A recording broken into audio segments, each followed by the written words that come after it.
Muy buenos días a todas y todos los asistentes a este taller sobre consulta previa en México.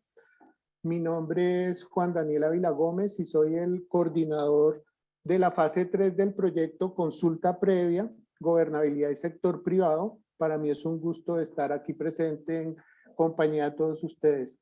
Este proyecto es ejecutado por el Centro Regional del Sector Privado en apoyo a los Objetivos de Desarrollo Sostenible de Naciones Unidas y cuenta con la financiación de la Agencia Española de Cooperación Internacional para el Desarrollo, AECID. El proyecto Consulta Previa, Gobernabilidad y Sector Privado inició en el año 2015 y se encuentra en su tercera y última fase en este momento. Este proyecto corresponde a un proyecto regional por su cobertura en América Latina, con foco en algunos países a lo largo de sus 3 etapas, y está muy relacionado con el programa indígena que adelanta AECID. Quiero aprovechar este momento para agradecer la participación de Miquel Berraondo López, consultor internacional en Derechos Humanos y Derechos de Pueblos Indígenas, quien ha organizado y modera este taller. Y a todos ustedes, amigos, amigas y colegas interesados en la consulta previa en México. Hoy nos acompañan varias personas. Muchas gracias por su participación.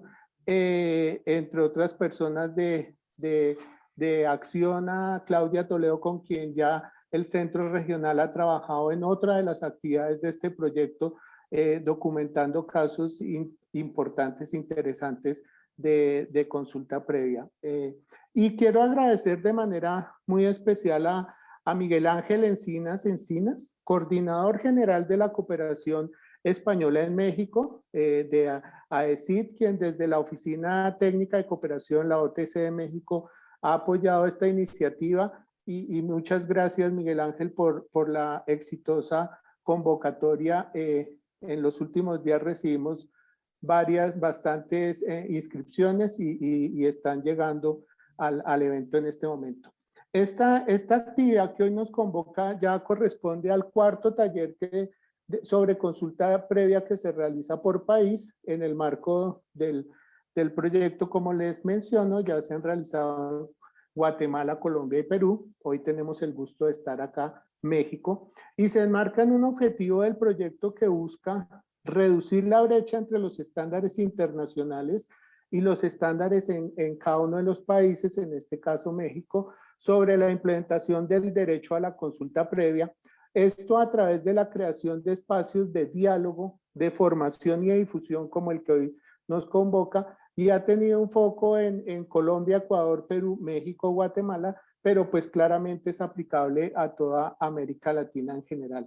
De manera particular, esta actividad también hace parte de un resultado del proyecto, que es la implementación de la consulta previa como un instrumento de diálogo y concertación entre pueblos indígenas, estados y empresas, prestando especial atención a las empresas españolas, pero pues obviamente para toda empresa que tenga actividad en América Latina en territorios con presencia de pueblos indígenas.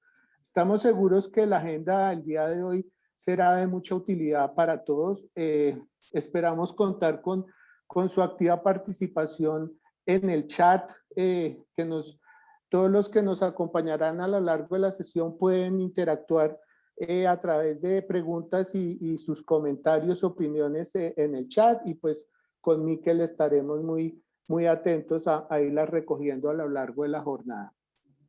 Antes de entrar en materia y previo a pasarle la palabra a Miquel como facilitador y moderador, quisiera pues permitirme pasarle el micrófono a Miguel Ángel de la OTC de México para que nos acompañe con algunas palabras. Miguel Ángel, por favor. Muchas gracias, Juan Daniel. Un saludo desde México también a Miquel. Y la verdad que es un gusto ver en el listado y los nombres que aparecen en el listado de los invitados que hay amigos y amigas con los que venimos trabajando o hemos estado trabajando tanto en el mundo de las empresas. Ahí está a Claudia, también veo ahí a Magui, a Héctor, a Ana Lilia, en fin, personas con las que llevamos trabajando tiempo y que o bien pertenecen al mundo de la empresa, al sector privado empresarial, o bien pertenecen a algunas de las iniciativas más emblemáticas que el gobierno de México está impulsando durante este periodo y que sin duda tienen incidencia en el territorio, en un territorio donde hay una diversidad cultural, una diversidad, en fin, también de población y de pueblos indígenas. No quiero olvidarme del INPI, que también veo algún colega del INPI conectado, del Instituto Nacional de Pueblos Indígenas. Por lo tanto, creo que esta iniciativa, este taller, llega en un momento realmente oportuno, porque se están realizando, como comentaba, estas iniciativas que van a tener incidencia a nivel territorial, a nivel ambiental, a nivel cultural, y que todo el apoyo y todo el conocimiento que se pueda aportar y que se pueda compartir con las personas que van a estar al frente de estas iniciativas, yo creo que va a estar bien y va a ser necesario.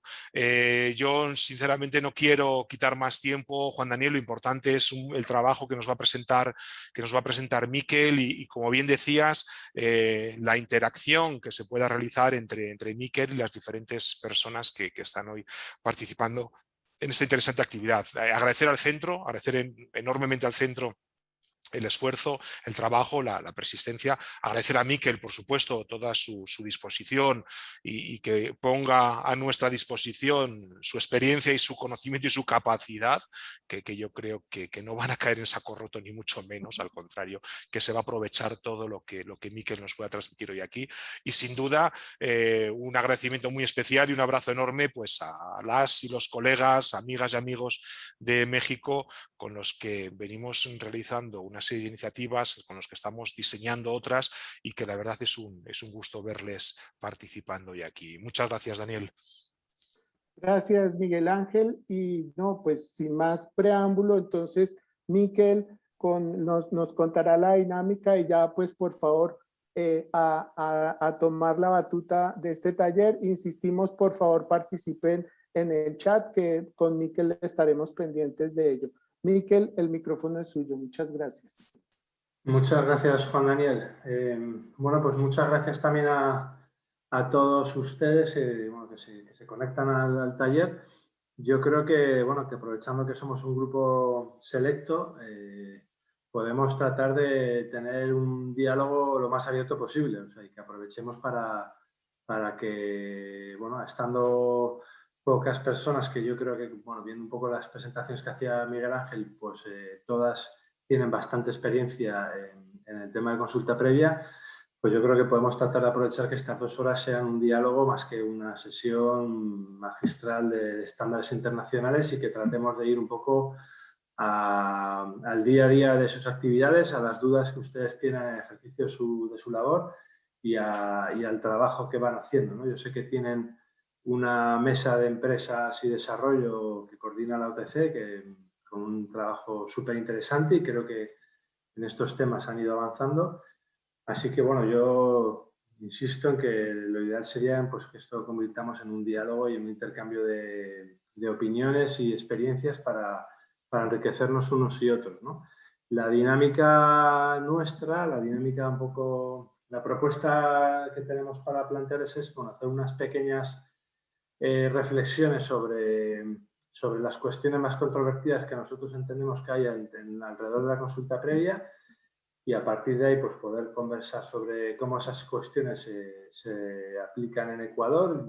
Yo tengo algunas, bueno, he estado recopilando pues un poco cómo está la situación en México de la consulta previa, los avances que han ido habiendo, que como bien decía Miguel Ángel es un momento súper interesante con esa propuesta de reglamento y con esa propuesta de ley de consulta previa. Y con todas las actuaciones que están habiendo en la Corte Suprema de Justicia en relación a la consulta previa. Entonces, bueno, vamos a empezar por ahí y luego ya tenemos también unas pequeñas reflexiones alrededor de la situación regional que existe, que hay en torno a la consulta previa, y algunas recomendaciones, reflexiones que, bueno, pues a lo largo de los 6 años que se ha estado trabajando este proyecto, pues nosotros hemos ido identificando, ¿no? Entonces, bueno, pues sin más preámbulos, voy a empezar un poquito con la presentación. Entiendo que ya están viendo la pantalla, ¿no? ¿Sí? ¿Ven la pantalla? Estamos viendo, Miquel, ya está. Ya Vale. estás Ya, compartiendo. sí, ya, Miquel. Vale, bueno, pues lo primero que quiero plantearles es, bueno, simplemente un breve apunto de las fuentes legales de la consulta en el ámbito internacional para que tengamos claro desde dónde vamos a estar conversando en la tarde de hoy, o bueno, en la mañana para ustedes. Y luego, como les decía, un pequeño cuadro con los temas controvertidos sobre la consulta previa y ya vemos un poco cómo se aplican en México. Y si quieren, bueno, pues ahí podemos tener ya un punto de diálogo, una serie de, bueno, pues podemos abrir espacio para que podamos intervenir y a partir de ahí ya pasaríamos un poco al contexto regional, ¿no? Entrando un poco a la parte, a las fuentes legales y para centrar un poco el tema de consulta previa desde los estándares internacionales, para nosotros sí que es importante tener claro dónde están las fuentes de derecho, ¿no? Yo creo que además este es un tema controvertido, es un tema del que, bueno, pues evidentemente se viene hablando mucho, tanto organizaciones indígenas como organizaciones no gubernamentales, como instituciones estatales hablan habitualmente del tema consulta previa y yo creo que es importante, por lo menos en el ámbito internacional, tener claro dónde se sitúa, ¿no? Y sobre todo que tengamos esas referencias. Voy a tratar de pasarlo rápido porque me imagino que todos ustedes están familiarizadísimos con estos temas, pero creo que nunca viene mal tenerlo claro, ¿no? Por un lado tenemos toda la parte de Naciones Unidas, de donde salen un marco de estándares internacionales que, bueno, digamos, han venido a concretar cómo es el derecho a la consulta previa y cómo se debe aplicar la consulta previa. Está, lógicamente, el Convenio 169 de la OIT, que es la primera referencia, como saben, el único tratado internacional jurídicamente vinculante sobre derechos de pueblos indígenas, y donde ya sabrán que el derecho a la consulta previa, el artículo 6, es uno de los artículos centrales del convenio, y donde se establece con mayor determinación el derecho a la consulta previa, la finalidad de lograr consensos, etcétera, etcétera. Además está la Declaración de Naciones Unidas sobre Derechos de los Pueblos Indígenas del año 2007, cuya concreción y adopción en gran parte se debe a la diplomacia mexicana. Como ustedes sabrán, México jugó un papel importantísimo en todo el proceso de negociación de la declaración y en el proceso de adopción de la declaración, apoyando la propuesta que hizo Perú y siendo uno de los países artífices que más se movió para conseguir, digamos, esa votación mayoritariamente favorable hacia la declaración en la Asamblea General. Y ahí tenemos una serie de artículos importantísimos, como es sobre todo el artículo 19, que es donde se establece un poco lo que yo creo que a la postre pues es digamos, la conformación del derecho a consulta previa y sobre todo la finalidad y el alcance que tiene, ¿no? Que luego yo creo que el sistema interamericano se apoya mucho en este artículo 19, ¿no? Pero también es importantísimo el artículo 10, cuando habla de la prohibición, la imposibilidad de hacer traslados de comunidades sin el consentimiento, y bueno, y otros artículos como el 28-29, donde también se establece no solo la consulta previa, sino el consentimiento. Además de estos dos documentos, que yo creo que también es importante dejar de decir que la declaración tiene un grado de aceptación altísimo a nivel internacional, prácticamente no hay ningún país que esté en contra a día de hoy de la declaración. Teóricamente todos los países miembros de la Asamblea General tienen una postura favorable a la implementación de la declaración. Además de estos documentos, bueno, también tenemos organismos de tratados.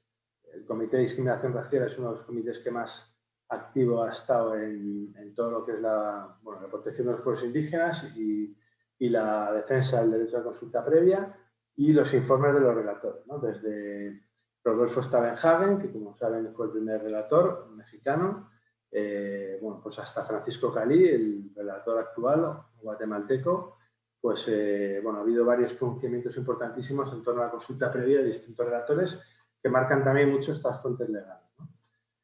Y por otro lado tenemos el sistema interamericano, lógicamente, importantísimo en un país como México, en donde tenemos básicamente yo aquí le estoy poniendo las sentencias, las principales sentencias que ha habido en la Corte Interamericana relacionada con pueblos indígenas. La mayoría de estas sentencias están relacionadas con derechos territoriales y en la mayoría de estas sentencias se habla en algún momento de la consulta previa. En cualquier caso, la consulta más importante, la sentencia más importante sería la sentencia del caso Sabayeku contra Ecuador en el año 2012, en donde la Corte Interamericana hace una recopilación bastante importante de todas sus afirmaciones relacionadas con la consulta previa. Hace una recopilación también un poco de cómo se debe implementar la consulta previa respetando el marco del derecho, digamos, el derecho interamericano. Ahora comentaremos algunas cuestiones de esa sentencia. Y una cosa también muy interesante, bueno, en esta sentencia la Corte Interamericana también hace una separación bastante relevante entre la consulta previa y el consentimiento. Uno de los objetivos que perseguía la comunidad de Sabayeku en todo el proceso judicial contra Ecuador precisamente era fortalecer el derecho al consentimiento como una especie, bueno, fortalecer la conceptualización indígena del derecho al consentimiento como un derecho de veto. La Corte Interamericana no aceptó esta argumentación y no entró en esta línea argumental, alineándose con los relatores y con los mecanismos de Naciones Unidas que hasta la fecha no han querido entrar al tema del veto, que ahora comentaremos. Pero bueno, como les digo, si alguno de ustedes tiene especial interés en el tema de la consulta previa, bueno, pues la sentencia de referencia es la sentencia del caso Sabayeku. Al igual se están preguntando, bueno, ¿por qué les pongo todas estas sentencias cuando ninguna es en contra de México, ¿no? Y la razón, bueno, tiene que ver en el artículo 62 de la Convención de Derechos Humanos, de la Convención Americana de Derechos Humanos, artículo 62, que establece la famosa cláusula de competencia, una particularidad sui generis del sistema interamericano de derechos humanos, puesto que solo se da en este sistema regional de derechos humanos, en donde, digamos, esta cláusula de competencia lo que dice es que todos los países que voluntariamente se someten a dicha cláusula aceptan integrar como fuente de derecho todas las partes interpretativas de las sentencias de la Corte Interamericana. Por lo tanto, esas partes interpretativas de todas estas sentencias que ven en el cuadro, que tienen que ver con cómo se aplica el derecho al territorio, cómo se aplica el derecho a la consulta previa, son aplicables no solo en los países que han sido condenados, sino también en todos los países que forman parte de este sistema de la cláusula de competencia, ¿no? México es uno de los países, bueno, todos los países fueron ratificando dicha cláusula. México nunca ha tenido dudas, como otros países que en algún momento de su historia han tenido dudas con dicha cláusula y la han denunciado. En el caso de México, bueno, pues sigue vigente. Y por lo tanto, todas las partes interpretativas pues, son aplicables, ¿no? Teniendo en cuenta estas fuentes legales, nosotros hemos ido identificando pues, una serie de cuestiones controvertidas, ¿no? En relación a la consulta previa. Nosotros tenemos este cuadro, seguramente puede haber otros temas que ustedes quieran plantear, pero bueno, nosotros creemos que con este cuadro reflejamos más o menos los problemas que existen alrededor de la consulta previa. Creo que este cuadro también, digamos, se refleja bastante bien con la realidad mexicana y con las distintas discusiones y conflictividades que existen alrededor de la consulta previa. En cualquier caso, bueno, yo creo que ahora también podremos pues abrir un poco el espacio para que comenten y nos digan si a este cuadro habría que sumarle o habría que restarle pues, distintos temas, ¿no? En este cuadro, bueno, para las discusiones que nosotros vamos viendo, pues uno de los temas, digamos, de mayor discusión es siempre la cuestión de la duración de la consulta previa. En las distintas propuestas que hemos ido viendo de los gobiernos, bien sea a través de marcos legislativos, bien sea a través de propuestas de reglamentación o bien sea incluso a través de sentencias de distintos tribunales, el tema de la duración siempre es una cuestión controvertida, mientras que, bueno, pues y vamos desde propuestas como puede haber en los procesos que hay en países como Colombia, en donde se plantean que las consultas se tienen que realizar en un plazo de entre 3 y 6 meses, a otros países en donde la duración de la consulta no está tan determinada y es sujeto de lo que se llaman estas fases de prenegociación con las comunidades. Un tema que es importantísimo tener, más allá de cuánto tiene que durar la consulta, aquí ha habido siempre un poco distintas posturas. Los estados y las empresas siempre han planteado que las consultas tienen que tener una duración razonable, que no obstaculice los procesos de desarrollo de los países, que no obstaculice los procesos de desarrollo de los proyectos empresariales. Las comunidades siempre han insistido que la duración tiene que ser coherente con los patrones culturales de cada pueblo, con las dinámicas, con los procesos internos de toma de decisiones. En cualquier caso, lo que es importante tener claro con el tema de la consulta previa, y que creo que ya pone encima de la mesa uno de los grandes problemas que hay en toda la región, México incluido, es que la consulta previa es un proceso permanente de diálogo y concertación entre las organizaciones indígenas y el Estado, que se debe dar a través de diálogos y negociaciones bilaterales de cada pueblo con el Estado, o a través de mesas de concertación que puede haber pues, en países como Colombia y Panamá. En cualquier caso, es importante, y además hay tanto relatores de Naciones Unidas como la Corte Interamericana lo han reafirmado. Es importante tener claro esto, ¿no? Que la consulta al final es ese proceso permanente de diálogo en el que estamos pues de manera permanente llegando a acuerdos y concertando con las comunidades, ¿no? Otro tema que siempre es controvertido es pues el famoso debate de si es una obligación o un derecho. Esto está claro en primera instancia es un derecho de que tienen los pueblos indígenas, está clarísimo. Es una obligación que tiene el Estado, esto también está claro. Lo que no siempre ha estado tan claro es que también es una obligación para las comunidades indígenas. Y por eso lo planteamos aquí como obligación o derecho. Como ustedes saben, todo el marco de derechos humanos, todos los derechos también generan una obligación para todos los sujetos de derecho de respetar y de garantizar derechos y de no vulnerar derechos. Y en ese sentido que tenemos que tener claro también que la consulta previa, en base a las características que tiene, de la buena fe, etcétera, etcétera, y que son características que se han integrado en esta propuesta que se acaba de aprobar en abril en México, la buena fe lo que obliga es a que una vez que la consulta es convocada, que los actores se sienten en la mesa de negociaciones con la intención de llegar a acuerdos. Por lo tanto, cuando una organización indígena plantea el derecho a no sentarse en la mesa de consulta o a no participar en un proceso de consulta previa, lo que hay que dejar también bien claro es que está también faltando a ese marco jurídico de derecho de protección de la consulta previa. O sea, en ese caso, esa comunidad en ningún momento va a poder alegar que se le ha vulnerado su derecho a la consulta previa. Y es importante tener en cuenta siempre este marco también de obligatoriedad para las comunidades, ¿no? Una vez que el Estado abre un proceso de consulta previa o inicia un proceso de consulta previa, la otra parte tiene la obligación de sentarse a ese proceso de diálogo permanente. El tema de los acuerdos es otro de los conflictos que suele haber. Es un tema también que ya tiene por lo menos en la propuesta legislativa que se ha adoptado a nivel de, México en el pasado mes de abril, tiene una propuesta de resolución y ahí la propuesta de México sí que está bastante alineada con los estándares internacionales. Está claro que la consulta previa es un proceso que puede acabar en acuerdo o puede acabar en desacuerdo.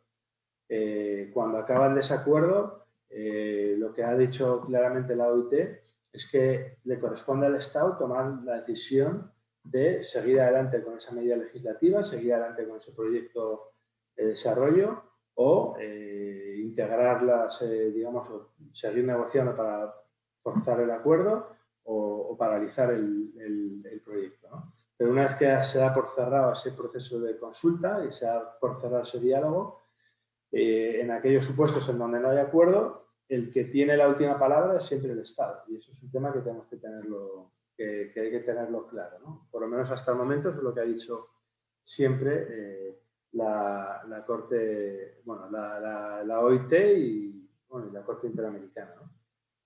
Otro tema controvertido está siempre vinculado al tema de la consulta y el consentimiento y las diferencias que hay entre hasta cuándo tenemos que hacer consulta, cuándo tenemos que buscar el consentimiento. Está claro que el consentimiento es digamos, una mayor garantía de los derechos de los pueblos indígenas en situaciones especiales.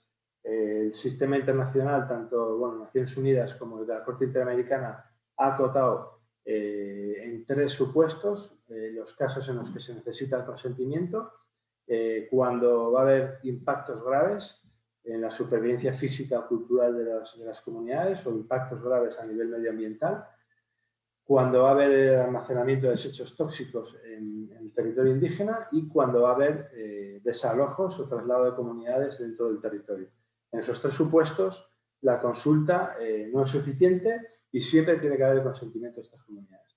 En la propuesta de ley mexicana de hace escasos meses, estos supuestos están incluidos y además se integra algún supuesto más para que, en los que se tiene que dar también el consentimiento, ¿no? O sea, en este sentido, la propuesta mexicana pues va un poquito más allá de los estándares internacionales, ¿no?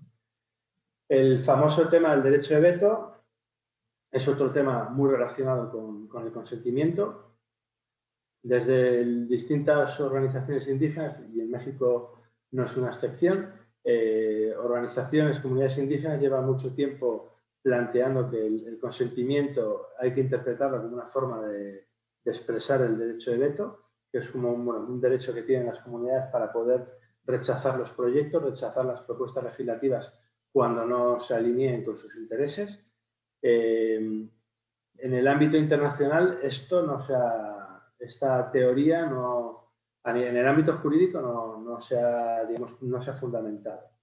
Y lo que se ha dicho, que el consentimiento unido a la buena fe que tiene que haber en las partes de sentarse a dialogar con la intencionalidad de llegar a acuerdos, pues que el veto no tiene cabida en la filosofía que persigue la búsqueda del consentimiento, ¿no? Por lo tanto, cuando a día de hoy las organizaciones, las comunidades siguen planteando el derecho de veto, y me corregirán, pero creo que en el caso de México esa argumentación se ha dado, y creo que con el tema del Tren Maya alguna organización indígena ha estado tratando de plantear el veto, el consentimiento como un ejercicio del veto. Pues esto hay que tener claro, que el consentimiento y el veto en el ámbito internacional la fundamentación jurídica no ha ido por ese lado, ¿no? Lo mismo pasa con la buena fe, ¿no? La buena fe está reñida con ese principio de veto. La buena fe, en la consulta previa, lo que está planteando es que las partes se tienen que sentar de manera transparente, de manera sincera, de manera honesta, a buscar acuerdos, los acuerdos que sean, ¿no? Y esa buena fe se tiene que presuponer en las 2 partes, tanto en la del Estado como las comunidades, ¿no? Muchas veces pues esta buena fe se echa de menos en las propuestas estatales, y creo que con el gobierno actual en México hay conflictividad en distintas partes del país con organizaciones indígenas que se le achaca esta falta de interés a la hora de llegar a acuerdos, esta falta de buena fe.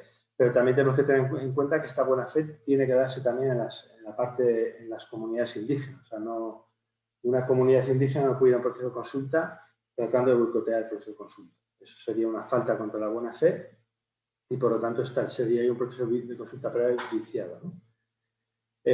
Otro tema bastante relevante en la mayor parte de países de la región es el tema del papel que juegan los asesores.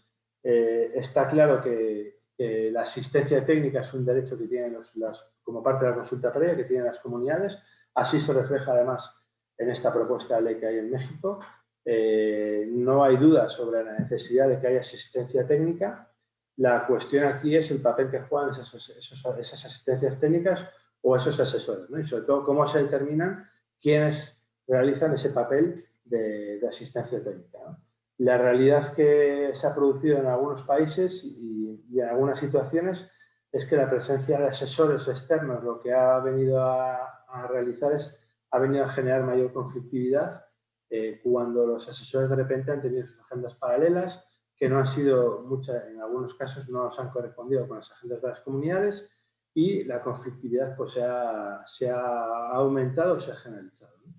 Eso, bueno, pues por desgracia está pasando en muchos casos, ¿no? Otro tema importante es el papel que juegan las empresas en los procesos de consulta previa, sobre todo sus proyectos. Y aquí, bueno, pues lo que dice la teoría internacional es que la consulta previa es un proceso de diálogo y negociación entre el Estado y las organizaciones indígenas. Hay propuestas como la colombiana en donde las empresas acaban asumiendo un papel más relevante, puesto que hay una delegación de funciones del Estado a las empresas para que realicen parte de las acciones del proceso de consulta previa. De momento, esto es una excepción. El resto de países, el Estado es digamos, el actor que realiza la consulta previa, o los estados federales en un país con la organización política que tiene México. La legitimación de actores y los estudios de impacto en derechos humanos son todos los temas relevantes. Sobre todo, se han dado muchos casos de consultas previas en donde se avanzan los procesos de acuerdo, se avanzan las negociaciones, y cuando ya estamos entrando en la fase de implementación de acuerdos, surgen dudas sobre la legitimación que tienen determinadas autoridades, determinados líderes para haber llegado a los acuerdos a los que han llegado, ¿no? Y esto creo que siempre es importante, bueno, centrar la legitimación de los representantes indígenas. El convenio 169 dice claramente que la consulta previa la tienen que realizar las autoridades tradicionales de cada pueblo, y ahí tienen que ser los pueblos, las comunidades quienes determinen quiénes son esas autoridades tradicionales, y hay que tener mucho cuidado con este tema para no tener estos conflictos.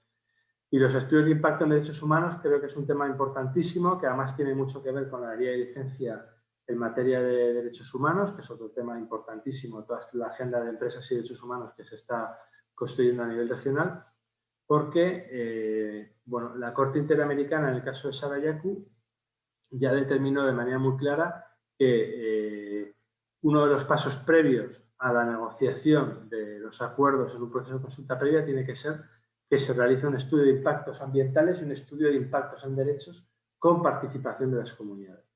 Por lo tanto, de repente vemos como el elemento central de la guía de diligencia en materia de empresas y derechos humanos es también uno de los elementos centrales del proceso de consulta previa, ¿no? Y en ese sentido, bueno, este es un tema bastante importante, sobre todo porque, bueno, esto ya es una opinión muy particular. Nosotros, por ejemplo, sí que estamos observando que hay muchas dificultades en el ámbito de las organizaciones indígenas para tener expertas vinculados a dichas organizaciones que tengan capacidad para participar de estos estudios de impacto en derechos humanos, ¿no? Y dense cuenta que, claro, en el caso concreto de la consulta, los estudios de impacto en derechos humanos todavía cobran mayor relevancia porque es uno de los temas, es uno de los instrumentos que va a permitirnos diferenciar entre si estamos en un proceso de consulta previa o si estamos en un proceso que requiere consentimiento, ¿no? El gran problema que nosotros, bueno, que hemos observado muchas veces con este tema es que de manera general las organizaciones indígenas plantean que los procesos tienen que ser siempre de consentimiento, sobre todo cuando estamos hablando de proyectos empresariales, pero no suelen tener capacidad de argumentar de manera objetiva estos impactos graves en los derechos o estos impactos graves en la supervivencia física o cultural de las comunidades, que serían, digamos, lo que daría pie a que realmente estemos en un proceso de consentimiento, ¿no? Entonces, este es un tema, yo diría, bastante complicado porque es difícil de cumplirlo realmente, y por esta ausencia de expertos y expertas en las organizaciones indígenas para hacer estudios de impacto en derechos humanos, ¿no?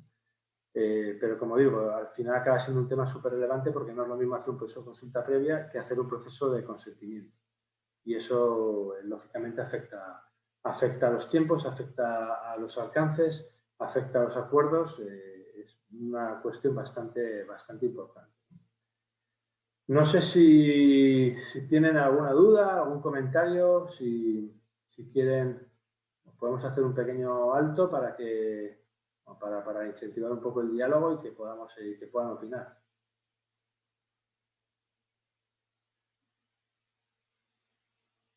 ¿Quién se anima a hacer algún comentario, alguna pregunta?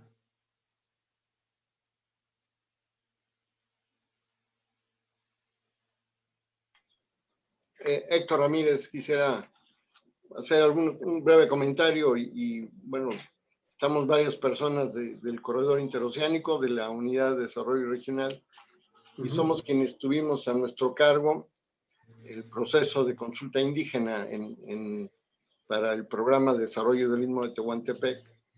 Y yo quisiera comentar con relación a este listado de temas que nos plantean en esta lámina, pues nuestra experiencia y a reserva de comentar un poco más toda la mecánica para el diseño, pues, la parte conceptual, el diseño y todo el proceso de logística y de desarrollo de las consultas que se hicieron en 2 etapas. Entonces, si me voy directo sobre la lámina, pues en la primera parte dice que si es de duración definida es un proceso. Bueno, nosotros lo vimos siempre como un proceso que solo se vio interrumpido por la pandemia, como resultado de la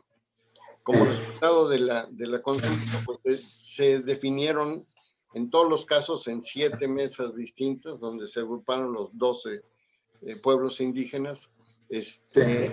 Se decidió nombrar en cada caso una comisión de seguimiento y empezamos a hacer en todo, bueno, durante 19, trimestralmente, en la medida de lo posible, hacer trimestralmente reuniones de seguimiento con la población indígena, pero solamente a través de los representantes que la misma la asamblea había elegido.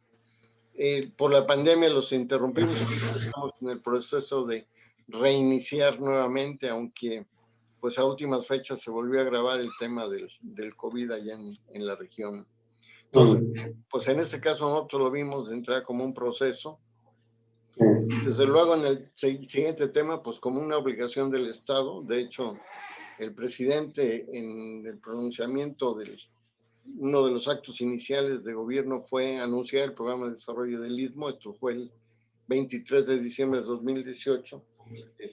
También habló de la necesidad de realizar una consulta indígena para poner a consideración el programa de desarrollo del Istmo, cual ya teníamos un planteamiento bien armado, y de hecho nos estableció la condición de que si no, la población indígena no aceptaba el programa, pues no iba a haber programa del Istmo. Entonces, a partir de eso iniciamos todo un proceso que podríamos comentar un poquito después, ¿no? Sí, claro. Desde luego fue un tema fue el primer encuentro que propiamente de funcionarios de la administración con la población indígena, y desde luego pues recibimos de todo. Yo siempre digo que hay una gran, se genera a lo largo de los años una gran desconfianza y una gran falta de credibilidad a todo lo que sonaba a gobierno y en especial al gobierno federal y a sus funcionarios, ¿no? Y no solo eso, sino que además había un gran resentimiento, pues que se hacía evidente. Entonces un poco las sesiones iniciales fueron escuchar, dejar de hablar y recibir lo que nos tenían que decir.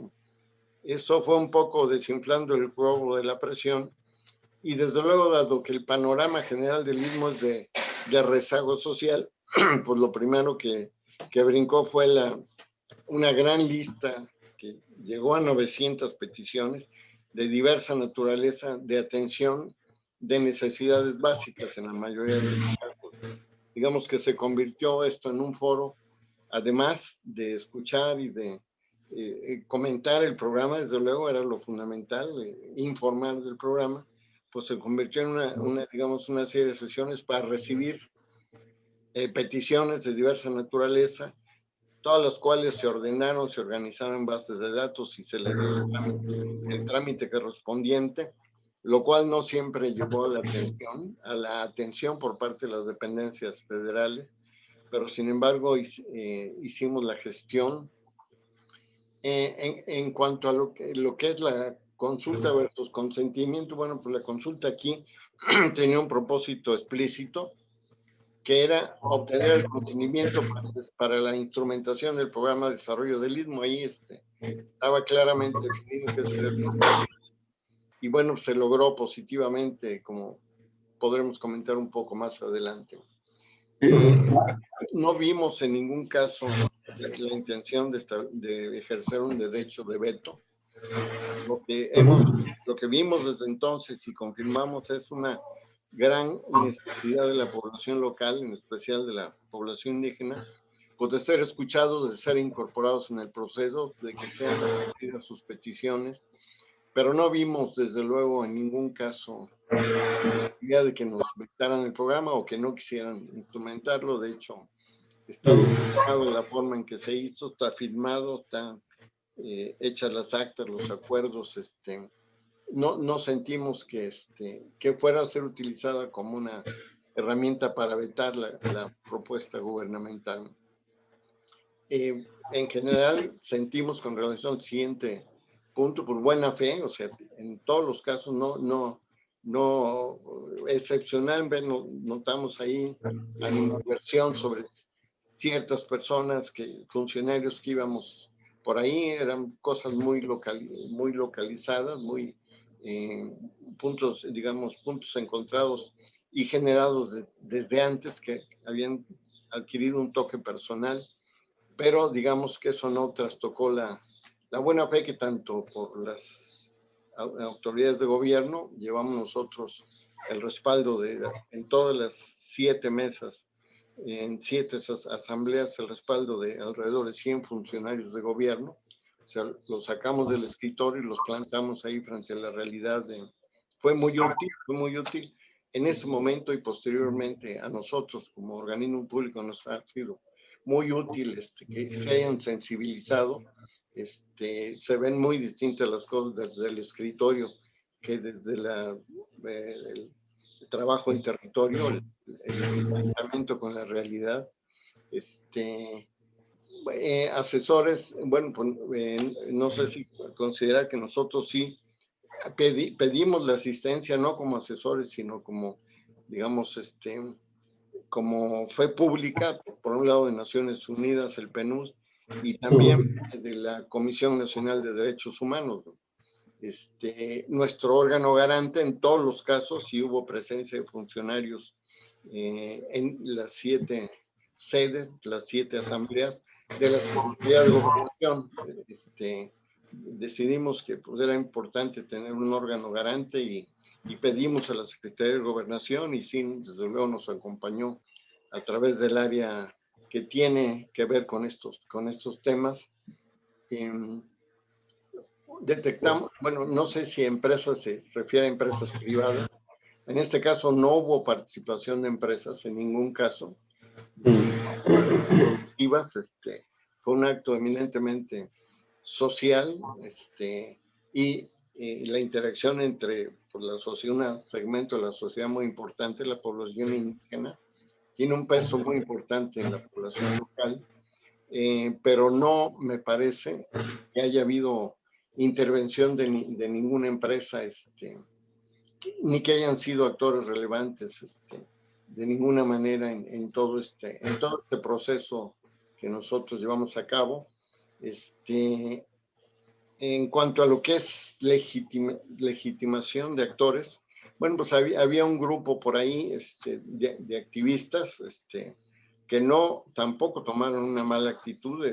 Es un grupo que viene de trabajar, un grupo de izquierda, orientación de izquierda, que viene trabajando pues desde hace 20, 30 años ahí en el Istmo, que ganaron el primer municipio para la oposición.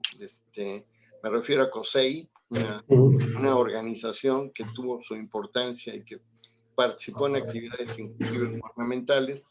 Todavía algunos de los líderes aparecieron, no tomaron ninguna actitud en contra, defendían puntos de vista, argumentaban, tienen una gran capacidad argumentativa, tienen una gran experiencia, pero sin embargo no significaron un problema ni un cuestionamiento de fondo para el propósito fundamental de la consulta.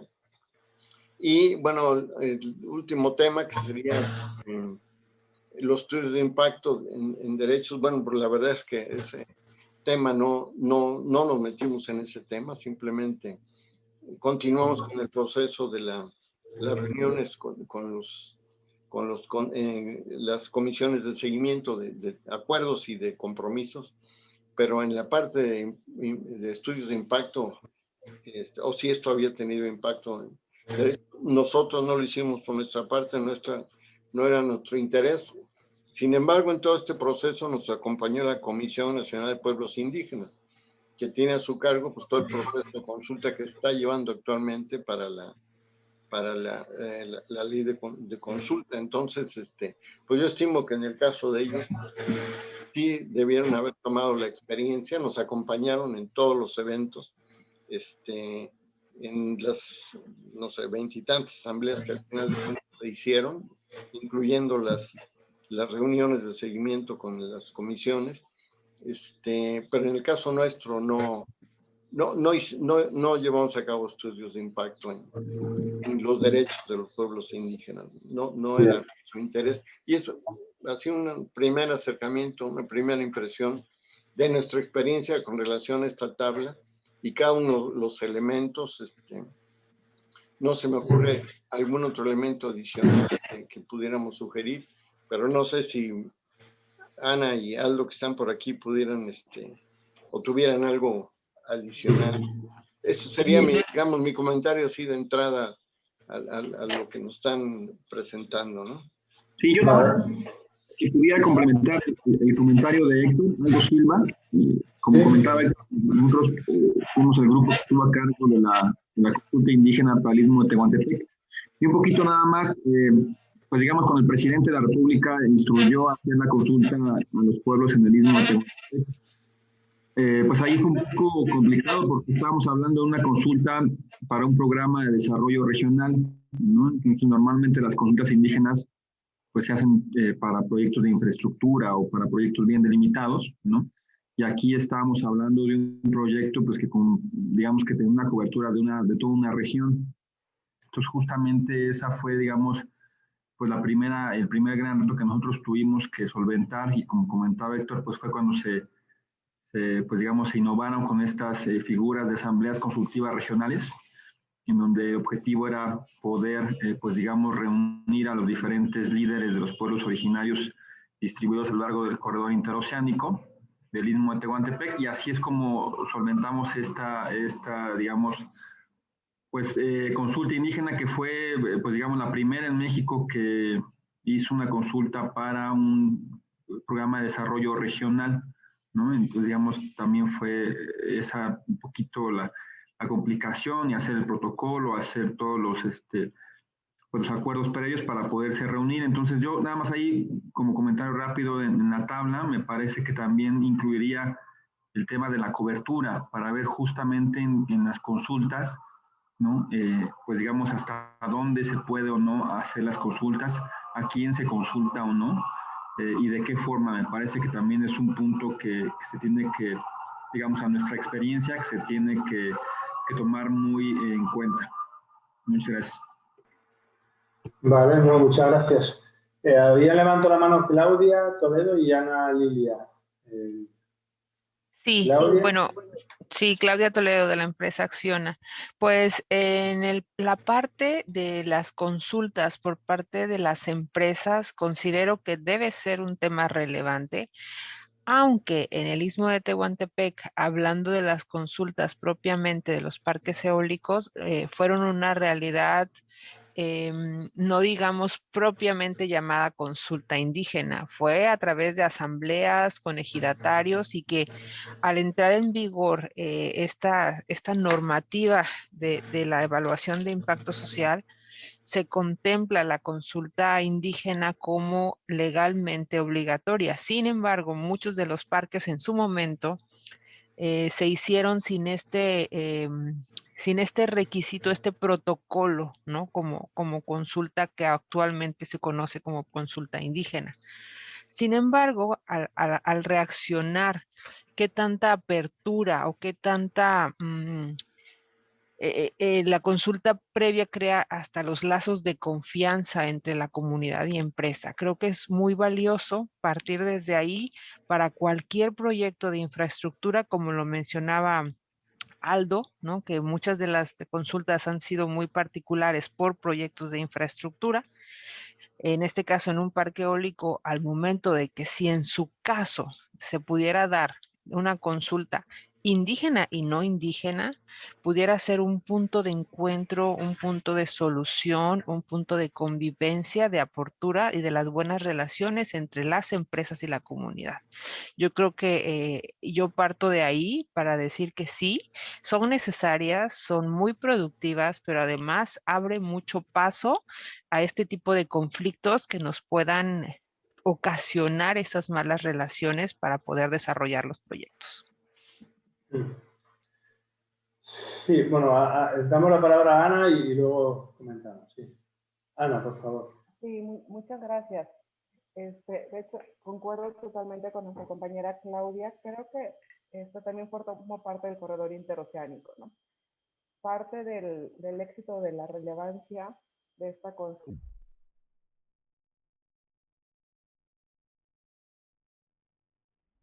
De estos procesos de consulta que se han llevado a cabo desde el corredor han sido exitosos porque el objetivo real es más que tener un sí o un no, es establecer un primer proceso de diálogo, ¿no? Establecer este mecanismo de comunicación de gobierno con comunidades y comunidades con gobierno y bajo un enfoque más horizontal, ¿no? Menos de arriba hacia abajo, sino más hagamos política, vamos a hacer política pública, pero hagámonos juntos. ¿Ustedes están de acuerdo? ¿Quieren participar? ¿Cómo está? Nosotros recuerdo que partimos desde cuestiones muy básicas de cuál es la concepción de desarrollo, ¿no? Que son cuestiones donde debe de haber un acuerdo común para poder trabajar hacia adelante. Y también se consideraba que este tema de estos procesos de consulta son indispensables precisamente porque solamente a partir de un diálogo y de un trabajo y una relación con las comunidades, con los pueblos indígenas, es como se van a poder llevar las acciones hacia adelante en un futuro. Ese es uno de los temas. Y la otra es que en el caso de nosotros, los protocolos nos ha ayudado a hacerlos el INPI y todos parten de una consulta en efecto libre, previa e informada, ¿no? Con pasos de elaboración muy marcados que se deben de cumplir más que los tiempos, ¿no? Y en el caso de todas nuestras de las consultas que se han llevado a cabo con nosotros, más que ser una consulta de, bueno, pues ya me dijeron que sí, nos vemos en algún otro proceso de algún otro proyecto, es ok, tenemos un sí, pero para empezar a trabajar juntos, ¿no? Y lo que continúa a partir de esas consultas son procesos de diálogo y de compromisos mutuos. Sí, no, o sea, yo creo que estamos de acuerdo, bastante de acuerdo en lo beneficioso que puede ser el proceso de consulta previa para construir confianza. Yo tan solo sí que tendría un apunte, o sea, yo creo que, y además es un tema, y entramos ya un poco, si quieren, bueno, a hablar ya más en concreto de México, ¿no? Yo creo que está claro que hay una serie de procedimientos para hacer las consultas previas sobre las propuestas, las medidas legislativas, las políticas públicas o los planes de desarrollo, como están contando, pero también tiene que quedar bien claro que los proyectos empresariales también tienen que ser consultados. Uno de los elementos, una de las cuestiones que queda muy clara con los estándares internacionales, con la jurisprudencia de la Corte Interamericana es que, o sea, se tiene que consultar absolutamente todo lo que va a afectar directa o indirectamente a la comunidad indígena, desde las políticas legislativas, las políticas públicas y, por supuesto, todos los proyectos empresariales que se puedan realizar en el territorio indígena. Entonces, yo creo que hay en el caso de Acciona, que además hemos estado comentando en otros espacios o otras empresas de energía, bueno, yo creo que ahí hay un problema. Hay un problema que además bueno, pues lleva dando vueltas desde el año 2018 en el Parlamento Europeo un informe realizado por varias ONGs europeas. En el caso de España lo realizó el Observatorio Multinacional de América Latina, la ONG OMAL, vinculada al partido, un partido de izquierdas, Izquierda Unida, que ahora mismo está vinculado a lo que es Podemos. Y en este informe que lleva dando vueltas en 2018, el argumento es que no hubo consultas en el caso de las empresas energéticas españolas que están trabajando en México, que no se realizó la consulta previa, que por lo tanto se vulneró el derecho a consulta previa y que se ha vulnerado los derechos asociados a la consulta previa, como es el derecho al territorio, el derecho a la participación, etc. Y eso genera una situación de inseguridad jurídica bastante preocupante, porque igual a nivel México, bueno, igual no es un problema a día de hoy. En otros países ya está siendo un problema estar desarrollando proyectos empresariales sin haber realizado consulta previa de acuerdo a estándares internacionales. O sea, estoy seguro que todas las empresas cumplen con los marcos nacionales, con todas las legislaciones nacionales, con la legislación mexicana de los estudios de impactos sociales, pero tienen que tener en cuenta un tema clarísimo. Cuando hablamos de derechos de pueblos indígenas, además de cumplir con la legislación nacional, tienen que cumplir con todos estos estándares internacionales. Entonces, creo que genera una inseguridad jurídica muy fuerte el que no se esté cumpliendo con esos estándares internacionales. Pues, por ejemplo, en el caso de Acciona, por citar un ejemplo, porque Claudia ha tomado el uso de la palabra, ¿no? Pero bueno, estarían el resto de empresas de energía que están también trabajando en México en la misma situación. Se les está acusando de no respetar la consulta previa. Y no nos olvidemos de que en el caso concreto de las empresas españolas la complicación jurídica todavía es mayor, por dos cuestiones. Primero, España ha ratificado el convenio 169 sin ningún tipo de reserva, es prácticamente el único país del mundo que no tiene población indígena en sus territorios y que ha ratificado el convenio sin reservas, por lo tanto se aplica absolutamente todo su contenido, digamos, según el derecho de tratados y las obligaciones jurídicas internacionales que asume un país al ser miembro de Naciones Unidas. España tiene la obligación de cumplir con ese tratado internacional, por lo tanto no debería estar permitiendo que ningún actor, público o privado, esté actuando, vulnerando el derecho del convenio 169 allá donde esté trabajando, y mucho menos si es en el caso de empresas españolas que en algún momento están beneficiándose de ayudas públicas. Eso por un lado. Y por otro lado, en Europa, desde hace ya varios años, se está aplicando la famosa cláusula de extraterritorialidad del derecho internacional para casos de supuestas vulneraciones de derechos humanos cometidos por empresas europeas en terceros países. Entonces, en España todavía no ha pasado ningún caso, no porque no haya gente que esté intentando llevar, digamos, fundamentar distintos casos, sino sobre todo porque tenemos una complejidad en materia de derecho procesal que hasta ahora hace que sea muy complicado iniciar acciones de este tipo, pero prácticamente en todos los países de Europa ha habido o están habiendo procesos judiciales aplicando la extraterritorialidad contra empresas que tienen la sede social en los países europeos y han estado supuestamente vulnerando derechos humanos en terceros países, ¿no? Entonces, el tema de cumplir los estándares internacionales acaba siendo también un tema de seguridad jurídica para las empresas. Y creo que es un tema también importantísimo tenerlo en cuenta. Sí, Claudia, adelante. Sí, es muy importante lo que dices en el tema de seguridad jurídica y seguridad económica, ¿no? Porque es súper inestable no tener como líneas muy definidas en el gobierno mexicano, hablo del gobierno mexicano, para saber quién, cuándo, cómo se va a realizar esa consulta indígena. Creo que ese es el punto en donde las empresas toman su iniciativa de hacer lo que ellos consideran o lo que las empresas consideran como consulta.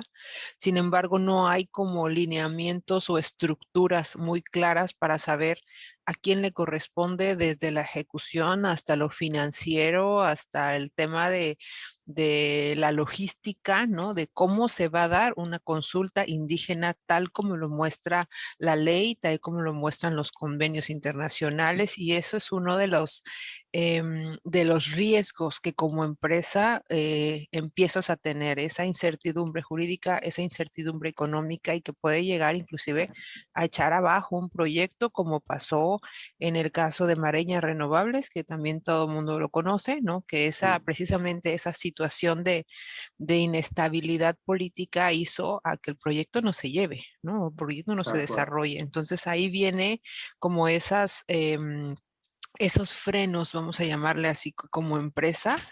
Tú dices, "Ay, yo necesito la certidumbre y necesito la certeza, mejor dicho, de cómo llevarla a cabo y para llegar en buen término, ¿no?" Creo que ese es otro de los puntos que como empresa tenemos ese foquito rojo.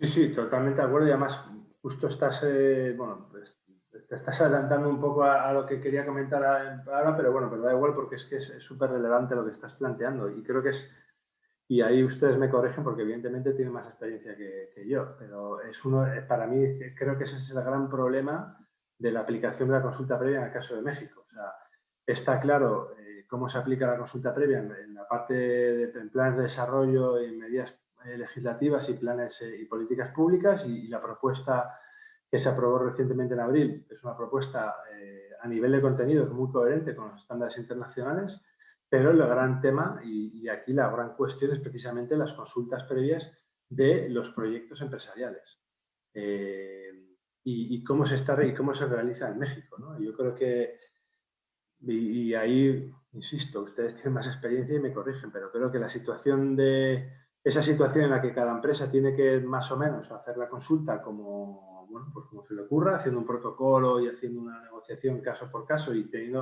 asumiendo un protagonismo y un rol que según los estándares internacionales no le corresponde a la empresa, sino que le corresponde al Estado, eso genera una situación de conflictividad muy fuerte a la interna del país, pero sobre todo genera un problema de seguridad jurídica tremendo a nivel internacional. Bueno, incluso a nivel interno, porque ya estamos viendo a distintas actuaciones judiciales que empiezan a aplicar estándares internacionales, ¿no? Yo creo que una de las reflexiones que nosotros también hacemos a nivel regional, que es uno de los grandes cambios que ha habido en estos últimos años en toda la región, es que si bien antes era muy difícil encontrar un tribunal, un juzgado de primera instancia, de segunda instancia, un tribunal provincial o regional que aplicara estándares internacionales, ahora la realidad es que, digamos, se está convirtiendo ya en una costumbre que desde los tribunales de primera instancia se aplican los estándares internacionales de protección de derechos humanos. Entonces, claro, esto genera ya una problemática no solo de cara afuera, sino también de cara al interior del país, ¿no? Y de cara al exterior, todavía más. Y les pongo un ejemplo de lo que está pasando en un país cercano, donde hace poco también hacíamos un taller como este, que es el caso peruano. En el caso peruano, el gobierno hizo una interpretación de cuándo se debía aplicar la consulta previa. Según el gobierno peruano, a pesar de que había ratificado el convenio en el año 95, el gobierno peruano dijo que la consulta previa solo se debía aplicar a partir del año de adopción de la ley de consulta previa y del reglamento, es decir, el año 2007. Y eso ha estado así hasta que hace escasos 3 años un tribunal de primera instancia cambió la interpretación jurídica y dijo que la obligación de aplicar el convenio es, como dicen los estándares internacionales, desde el momento en que se ratifica el convenio. Y entonces generó una situación de incertidumbre absoluta a una serie de proyectos mineros, petroleros de infraestructuras que se habían otorgado las licencias entre el año 95 y el 2007 sin realizar consulta previa, y que de repente, a partir de esta sentencia que hubo, que es la sentencia del lote 116, han entrado en una situación de alegalidad y de inseguridad jurídica que puede llegar al caso, como está pasando, que los tribunales peruanos estén revocando las licencias mineras, las licencias petroleras, las licencias de proyectos de infraestructuras, porque no se realizó la consulta previa, ¿no? Entonces, me da la sensación, y ahí bueno, te doy la palabra de nuevo, Claudia, para que intervengas, pero me da la sensación de que en México estamos ante una situación parecida.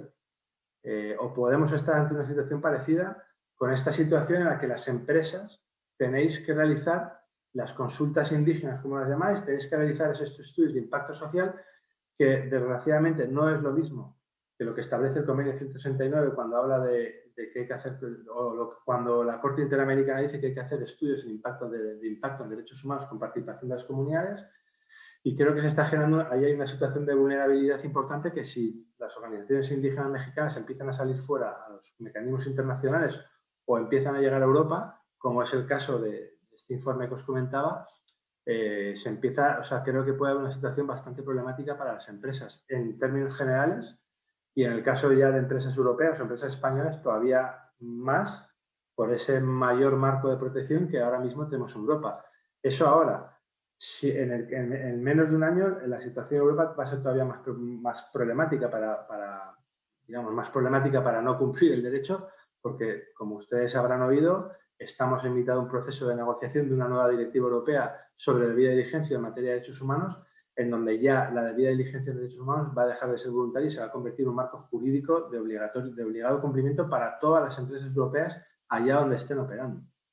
Entonces, los estudios de impacto en derechos humanos y los estándares internacionales van a tener todavía mayor relevancia. Pero bueno, Claudia, adelante. Sí, rápidamente, y disculpen tanta interrupción, pero sí es necesario se también trata de esto. aclarar esa postura, ¿no? Por ejemplo, ¿cómo la empresa se puede respaldar ante esto que comentas que ha pasado en Perú, ¿no? Resulta que nosotros tenemos un dictamen de gobierno en donde dice, no aplica la consulta indígena, ¿no? ¿Por qué? Porque en donde vas a estar, como tu proyecto, no es indígena. Entonces, desde ahí partimos desde decir, no estamos en comunidad indígena y no me aplica el tema indígena. Y no lo dice la empresa, lo dice el mismo gobierno. Sí. Entonces, esta es parte del respaldo que como empresa tenemos. ¿Por qué no se hizo la consulta? Porque la comunidad en donde estamos, el mismo gobierno nos dice que no es indígena. Pero nos vamos desde antes, ¿no? Desde la concepción indígena, que también es todo otro rollo, ¿no? Es todo otro concepto que queda poco claro, ¿no? En la sociedad o inclusive en este tema legal, porque cuando es indígena, cómo te conceptualizas como indígena, pero si el gobierno te dice, estás en comunidad no indígena, tú tienes ese documento que te respalda en donde el mismo gobierno te dice que no te aplica la consulta indígena. Entonces, hablo como parte de la región, Sí. o sea, yo soy de la región del Istmo, trabajo para una empresa española, considero que todo Oaxaca es indígena, sin embargo, ese focalizar o esa acción de focalizar que donde estás, porque resulta que hay menos del 14% de indígenas, es una comunidad dispersa y no se considera indígena, ¿no? Entonces, de ahí hay que partir en esos aspectos. Claro, pero ahí es el problema que tenéis en México. Por un lado, tú estás cumpliendo con la legislación mexicana cuando cumples con ese dictamen que te da el Estado. Ese dictamen que te está dando el Estado, si una comunidad del Istmo se va a la Comisión Interamericana o al Comité de Discriminación Racial de Naciones Unidas o se va a la OIT, lo primero que van a hacer es decir que ese dictamen es contrario a derechos humanos. Y ahí es donde, y entonces ya el problema lo tenéis ya instalado en la empresa. Porque desgraciadamente en esa situación que estás planteando, que yo creo que representa muy bien la situación que tienen la mayoría de las empresas en México, las empresas acabáis estando estando en medio. Porque evidentemente yo entiendo la postulación. Si a mí el gobierno me dice que hay que hacer consulta previa, perfecto, que se haga consulta previa, se cumplen todos los marcos jurídicos nacionales e internacionales, tengo seguridad jurídica en mi proyecto, genero confianza con las comunidades y perfecto. Y además, como ya nos conocemos cómo se gestiona, estamos completamente de acuerdo que ese es el patrón de comportamiento, ¿no? Pero claro, el gran problema que tenéis las empresas en México es ese, que es que el gobierno se está dando unos decretos para eximiros, bueno, no para eximiros, para eximirse a sí mismo a hacer consulta previa, porque no olvidemos que la consulta previa la tiene que hacer el Estado, no la tienen que hacer las empresas. Que en ese marco jurídico internacional, y por eso quería empezar yo contándoles cuáles son esas fuentes del derecho internacional, en ese marco jurídico internacional ese decreto es ilegal, es contrario a derechos humanos. Entonces ahí es donde ya tiene un problema, porque según los estándares internacionales, y ya salimos del tema de consulta previa, nos metemos a todo lo que es el tema de autoidentificación, a todo el tema de derechos territoriales. Primero, una comunidad indígena es indígena porque se autoidentifica indígena. el Estado no es quien para decir si una comunidad es o no es indígena. Artículo 1 del Convenio 169, ratificado por México. Y postura muy aceptada en el ámbito internacional. Por lo tanto, el gobierno no es quien para decir quién es y quién no es indígena. Segundo, el derecho al territorio, el territorio indígena, lo delimita el propio pueblo indígena en base a su derecho propio. No es el Estado el que delimita si un territorio es o no es indígena. Y ahí yo puedo estar muy de acuerdo contigo. O sea, todo el istmo es territorio indígena, todo Oaxaca es territorio indígena. Estamos de acuerdo. Otra cosa es cómo el Estado negocia con las organizaciones indígenas, otra cosa es cómo el Estado aplica las limitaciones al derecho al territorio que se han establecido también en la Corte Interamericana de Derechos Humanos, sobre todo en el caso Salamanca, que le legitima al Estado a limitar ese derecho al territorio cuando se da una serie de circunstancias y una serie de salvaguardas, pero la delimitación de ese territorio y la definición de qué territorio es indígena y qué territorio es indígena no la hace el Estado, la hacen los propios pueblos indígenas. Entonces, desgraciadamente el Estado, al facilitar o al querer facilitar la presencia de las empresas o el desarrollo de los proyectos, lo que está generando es una situación de vulnerabilidad tremenda. Entonces, ¿qué creo que es lo que tenéis que hacer? Y, por ejemplo, ¿qué es lo que yo he hecho en situaciones parecidas a la que estáis vosotros en otros contextos? Yo he jugado siempre con el marco de consulta previa y con el marco de la vía de diligencia en derechos humanos. El marco de consulta previa es el marco que tiene que realizar el Estado y yo, como empresa, tengo poco que hacer, desgraciadamente, porque no tengo capacidad de realizar la consulta previa, porque si yo realizo ese proceso de diálogo, ese proceso de negociación, nadie va a reconocer que es consulta previa. Entonces, mientras yo espero que el Estado cumpla con sus obligaciones en materia de consulta previa, yo como empresa tengo primero que recordarle al Estado que tiene que cumplir con los estándares internacionales y seguramente yo como empresa podré facilitarle al Estado, o aclararle en muchos casos cuáles son esos estándares internacionales, pero luego yo como empresa puedo empezar a trabajar todo lo que es el marco de vía de diligencia en derechos humanos. El marco de vía de diligencia, el final de la vía de diligencia en derechos humanos prácticamente es igual que la consulta previa. Estudios de impacto en derechos, acuerdos, planes de remediación, planes de inversión social. La consulta previa termina de la misma manera.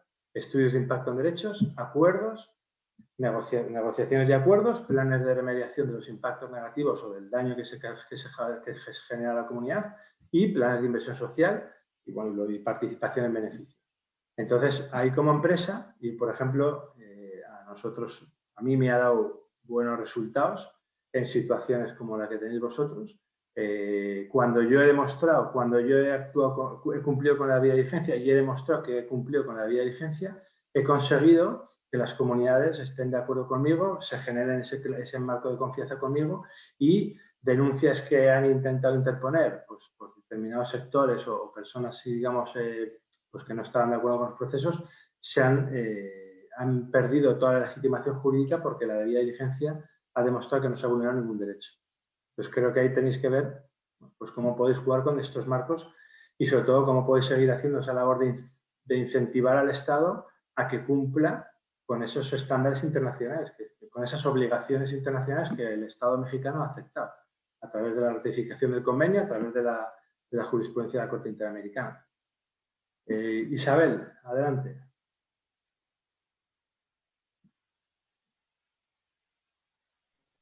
Sí, Isabel. Muchas gracias. Sí, disculpen, es que tarda un poco mi computadora.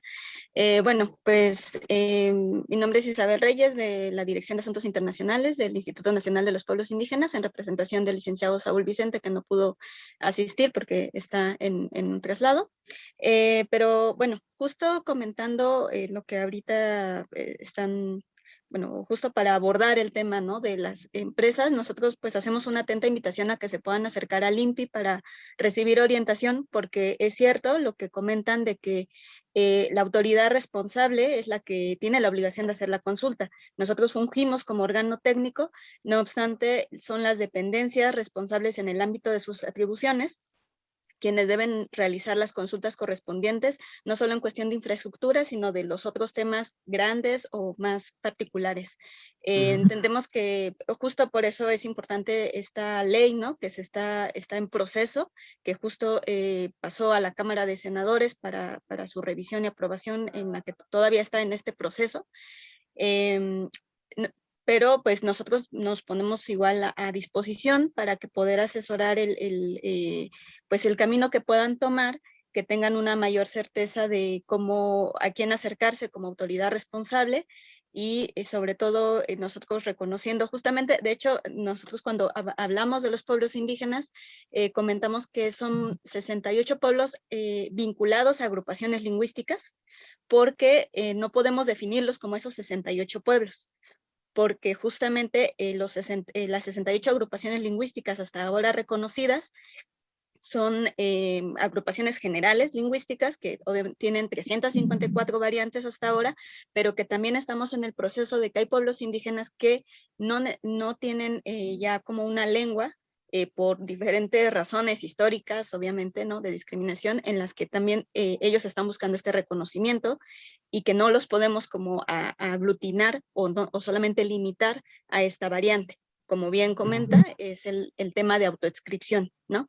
Entonces, bueno, nada más para dejar el comentario abierto de la invitación a quienes se quieran acercar con el INPI, como no somos como los responsables de las consultas en sí, como tal, sí fungimos como órgano técnico, pero también podemos pues asesorar un poquito del camino a quienes acercarse en función de las atribuciones que correspondan y de lo que estén buscando establecer con las comunidades.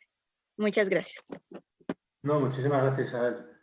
Y además yo creo que es muy interesante que ustedes estén y bueno, entiendo que estamos alineados un poco en el discurso de cumplimiento de los estándares internacionales, que yo creo que es al final también un poco el gran reto que tienen todos los países para bueno, garantizar la seguridad jurídica y sobre todo también garantizar un poco la paz social con las organizaciones y las comunidades, ¿no? No sé si alguien tiene algún otro comentario, tiene ganas de comentar. Me parece que se iba a conectar alguien que estaba también trabajando en el proyecto del Tren Maya, donde también creo que hay alguna empresa española implicada y que ha habido pues, un tema también, entiendo, donde ha surgido cierta conflictividad con organizaciones sociales y con comunidades indígenas. No sé si alguien quisiera comentar. Isabel, ¿sí, ¿quieres hablar o es la conversación anterior? Ah, vale. Es del anterior, una disculpa. Ah, vale, perfecto. Gracias. Muy bien.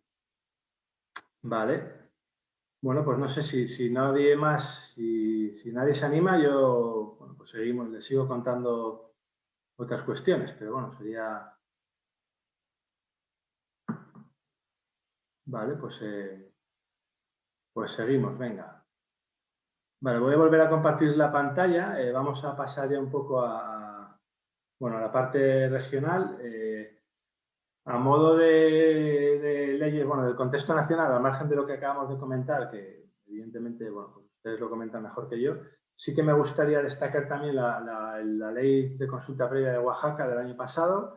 Sí que me gustaría también comentar un poco esa posición, bueno, pues un poco crítica que los mecanismos internacionales de protección de derechos humanos han tenido en los últimos años con los procedimientos que se hacen en México. Ahí no sé, Isabel, si cómo lo habéis estado manejando en el INPI o cómo lo habéis, o qué tipo de relaciones estáis teniendo con estos mecanismos internacionales para que vayan cambiando su interpretación o su forma de ver las cosas. Me parece muy interesante también comentar, resaltar la labor que está habiendo a nivel jurídico, sobre todo en la Corte de Justicia. Creo que cada vez está habiendo más amparos, cada vez está habiendo más acciones jurídicas relacionadas con la consulta previa que están siendo muy interesantes. Bueno, yo en algunas conversaciones con colegas indígenas mexicanos me hacen alusión a la falta de diálogo que hay con el Estado, a la falta de diálogo que hay con las empresas y a la conflictividad que sigue habiendo en torno a muchos proyectos empresariales.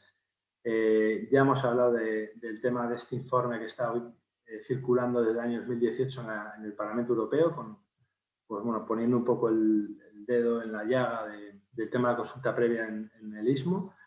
Pero bueno, creo que son cuestiones sobre las que bueno, ya hemos comentado y creo que ustedes bueno, pues son muy conscientes de esta situación, ¿no? Entrando un poquito en esta media hora que nos queda a hablar del contexto regional, o sea, un poco lo que, bueno, igual también para que se queden más tranquilos, o sea, lo que pasa en México no es exclusivo de México, no solo, por suerte o por desgracia, es una realidad en toda la región. El tema de la consulta previa es un tema importantísimo en la agenda política y jurídica de los países y es uno de los motivos de la conflictividad que existe en la mayor parte de países en la relación entre pueblos indígenas y estados. Insistir en una idea que les planteaba antes, que creo que es un tema importante, porque además, sobre todo para las empresas, tiene mucha importancia. O sea, cada vez está habiendo una mayor judicialización de proyectos empresariales, de actuaciones institucionales que no siguen los estándares internacionales de consulta previa, y esto es importante tenerlo muy en cuenta. O sea, la inseguridad jurídica de los proyectos que no cumplen con los estándares internacionales de consulta previa cada vez es mayor. Entonces, creo que esto es importante tenerlo en cuenta en términos generales para todo el sector empresarial en México y de manera muy especial para las empresas europeas y mucho más concreto para las empresas españolas. Y luego, esa incoherencia entre las normativas nacionales y los estándares internacionales también, bueno, pues es una práctica, es una realidad regional, ¿no? Es un debate que existe en el ámbito internacional. Los mecanismos de Naciones Unidas están permanentemente debatiendo con los gobiernos nacionales y es uno de los grandes problemas, ¿no? Y sobre todo es uno de los grandes problemas que tienen las empresas, porque, y lo comentábamos con la colega de Acción, ¿no? Cuando una empresa cumple con la ley nacional, evidentemente piensa que ya está cumpliendo con todo el marco jurídico vinculante, que está teniendo seguridad jurídica en su proyecto, y lo que estamos viendo es que, desgraciadamente, en el ámbito de la consulta previa, el cumplir con los marcos jurídicos nacionales no está otorgando esa seguridad jurídica, por lo menos en ese ámbito internacional. Y claro, tenemos que tener en cuenta que cuando un conflicto entre el Estado y una comunidad indígena se judicializa, acaba judicializándose generalmente aplicando derecho internacional, no aplicando derecho nacional. Y entonces, por eso es tan importante cumplir con ese derecho internacional y garantizar siempre ese respeto a los estándares internacionales, ¿no? Bueno, hasta ahora ha habido pues, distintos modelos de desarrollo de la consulta previa, pues vías legislativas, como está intentando ahora México. Bueno, pues el referente más importante que hay en el regional es la ley de consulta previa de Perú y el reglamento de consulta previa. Otros países como Bolivia también, bueno, pues, en el caso de Bolivia el proyecto de ley en el Congreso está instalado desde hace bastante más tiempo que en el caso mexicano. Hay países en donde se niegan a hacer consulta, a desarrollar legislación y se ha estado, digamos, concretando cómo se tiene que aplicar la consulta previa a partir de las sentencias que se han ido desarrollando en las Cortes Constitucionales. Colombia es el caso paradigmático en ese sentido, aunque Guatemala en los últimos años también ha avanzado mucho en dictaminando varias sentencias paralizando proyectos empresariales por no tener consulta previa. Hay varios países donde también se han establecido procedimientos pues en el Ministerio del Interior, como es el caso colombiano, o en el Ministerio de Energía y Minas, como es el caso de Ecuador, donde se han establecido procedimientos para hacer la consulta previa. Y luego un tema que ha pasado este año, bueno, pues como consecuencia de esta situación de pandemia tan anómala que hemos tenido, pues en algunos países han intentado virtualizar parte de los procesos de consulta previa, ¿no? Con escaso éxito, fundamentalmente por la oposición que ha habido generalmente del movimiento indígena, pero bueno, es un tema a valorar. Bueno, si el derecho a la participación de las comunidades, ese diálogo permanente podría darse también utilizando en distintas fases, en determinadas fases muy concretas de estos procesos, si se pudiesen utilizar también medios virtuales, ¿no? Está claro que la situación de la pandemia no va a ser tan transitoria como pensábamos. De hecho, bueno, no sé si están siguiendo las noticias, pero bueno, en España ya estamos otra vez con un nuevo rebrote de casos de coronavirus. Ya estamos volviendo a hablar de cierres perimetrales, de confinamientos en distintas comunidades autónomas, o sea que el tema del virus va a ser una realidad más permanente de lo que nos gustaría a todos y a todas. Entonces creo que el tema de la virtualidad, bueno, pues es un debate que se va a tener que dar en los distintos países, ¿no? Y como les digo, los dos países que más han tratado de avanzar, como son Colombia y Perú, pues han tenido muy poco éxito, pues porque el movimiento indígena tuvo una posición bastante fuerte, ¿no? Y lo que pasó es un poco lo mismo que pasó en México, que estaban comentando antes en la primera intervención, pues que el virus lo que ha hecho ha sido paralizar los procesos de consulta previa, paralizar los espacios de encuentro, los espacios de diálogo, con los consiguientes problemas que eso también genera, ¿no? Para el desarrollo de los proyectos, los planes nacionales de desarrollo, etcétera, etcétera, ¿no? Pero bueno, es un tema que está ahí también para darle, bueno, pues para seguir pensándolo y viendo cómo se puede, bueno, cómo podemos adaptarnos al COVID, limitando la presencialidad sin vulnerar ese derecho a la participación y ese protagonismo que tienen que tener los líderes indígenas, ¿no? Nosotros hemos ido identificando, bueno, varias cuestiones, ¿no? que generan también, bueno, pues conflictividad a la hora de avanzar en la consulta previa, ¿no? Nosotros sí que vemos, y creo que bueno, ustedes nos dirán si en México está pasando, pero nosotros sí que vemos que la falta de acuerdos y consensos previos entre los estados y las organizaciones indígenas dificulta mucho la consulta previa. Eso, cuando decimos que la consulta previa es un diálogo permanente, claro, la realidad que nos estamos encontrando en la mayor parte de países es que no hay un diálogo permanente entre pueblos indígenas y el Estado, que hay muchas situaciones de ausencia del Estado, hay muchas situaciones de falta de diálogo, falta de presencia del Estado en territorios indígenas, y cuando llegamos con un proceso de consulta previa, pues es más difícil avanzar porque no hay esas situaciones previas de acuerdos y consensos. Otro tema importante que nosotros estamos viendo en muchos casos es que los gobiernos se muestran muy reticentes a reconocer la autoridad política de las autoridades tradicionales de los pueblos indígenas, que se muestran muy reticentes a reconocer todos esos derechos de autogobierno y autodeterminación, de autogobierno y autonomía.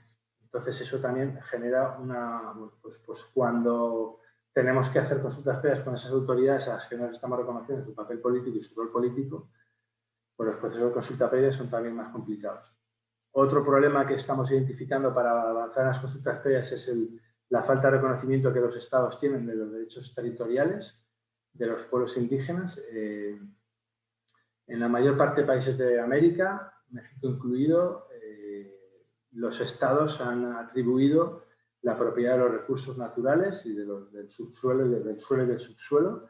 El sistema interamericano, todas las sentencias que les mostraba al inicio de la sesión, todas las sentencias de la Corte Interamericana afirman que los recursos naturales que están en territorios indígenas, ya sea en el suelo, en el subsuelo, en el aire, pertenecen a los pueblos indígenas, y entonces ahí se genera una contrariedad y se genera también un problema. Claro, el Estado, en ese ejercicio de soberanía, entiende que no tiene que consultar cómo explotar un recurso que le pertenece. El sistema internacional está reconociendo que esos recursos no le pertenecen al Estado, sino a la comunidad. También está diciendo el sistema internacional que el Estado tiene capacidad para explotar esos recursos naturales, ¿no? Pero es un tema que genera también bastante conflictividad. Por otro lado, también, y creo que esto es una situación regional, las situaciones internas de las organizaciones indígenas, bueno, pues en muchos casos también son complicadas. Hay muchas vulnerabilidades, hay muchas debilidades internas, hay muchas conflictividades en las propias organizaciones que dificultan en muchos casos la realización de las consultas previas, que dificultan la armonía interna para poder avanzar en procesos de consulta, ¿no? La debilidad institucional también suele ser un hándicap. Generalmente los estados no tienen capacidad para realizar todos los procesos de consulta previa que debían realizar. Tengan en cuenta que si asumimos que en México, además de las políticas públicas, los marcos legislativos, el Estado debería dirigir y realizar las consultas sobre todos los proyectos empresariales, bueno, pues me imagino que estarán de acuerdo conmigo que eso ahora mismo es inmanejable con los recursos técnicos, económicos, personales que los gobiernos tienen, ¿no? Yo creo que pasa en la mayor parte de países. Y luego, bueno, pues ya hemos hablado también de diferencias entre estándares internacionales y estándares nacionales, ¿no? Y las problemáticas que eso genera, ¿no? Cuando yo creo que estoy cumpliendo con el derecho nacional, de repente me doy cuenta que estoy vulnerando el derecho internacional y eso también genera muchas problemáticas. Nosotros un poco hemos estado observando como 4 grandes tipos de procesos de consulta que se están dando en la región.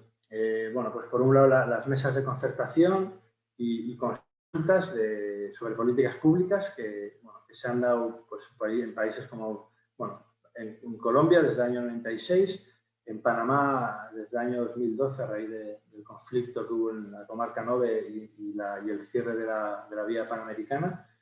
Está claro que las políticas públicas y los marcos legislativos, los planes de desarrollo, etcétera, etcétera, eso se están consultando y hay protocolos, procedimientos de consulta bastante alineados con estándares internacionales y creo que todo lo que nos han estado contando ustedes del plan de desarrollo pues es un ejemplo de esto que estamos hablando. O sea, ahí ha habido un proceso de consulta, se han cumplido prácticamente con todos los estándares que estábamos comentando y en ese sentido creo que haya habido garantía de estándares internacionales, como bien nos han contado.